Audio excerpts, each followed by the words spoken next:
ধন্যবাদ জনাব সাগর হোসেন তামিম ভাইকে।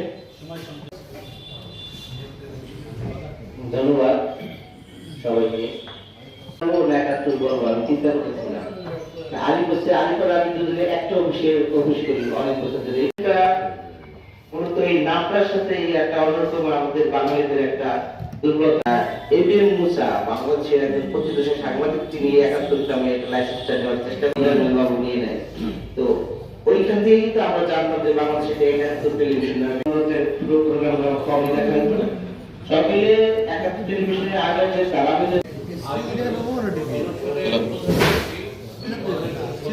বিএনপি থেকে এমপি মনোনয়ন প্রত্যাশী ভাগ্নে মাসুদ পারভেজ আছে। সেটা হচ্ছে যে ওই সেটা চন্দ্রপুরেতে আমাদের সাংবাদিক টেলিভিশন চ্যানেল সবসময় নিউজ ঘন্টায় ঘন্টায় নিউজ প্রচারিত হয়।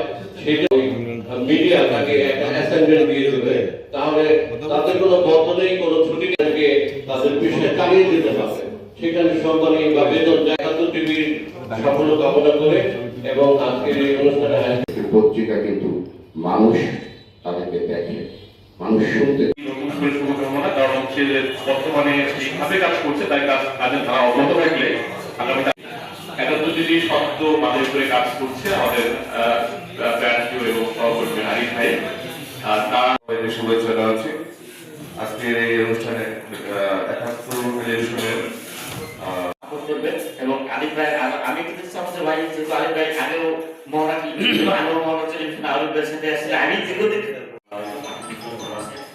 আসলে ৭১ টেলিভিশনের পরিবারের সাথে আমিও লালন থেকে আমি মাদারপুরের পক্ষ থেকে, মাদারপুর জেলা প্রতিনিধির পক্ষ থেকে এই ছোট্ট পরিসরের চেষ্টা করতেছি আপনাদের সবাইকে নিয়ে এই ৭১ টেলিভিশনের কেক কেটে সবার সাথে ভাগ নেওয়ার জন্য।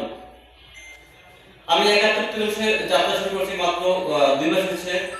আমি আমার সাথে থাকবে যে ৭১ টেলিভিশনের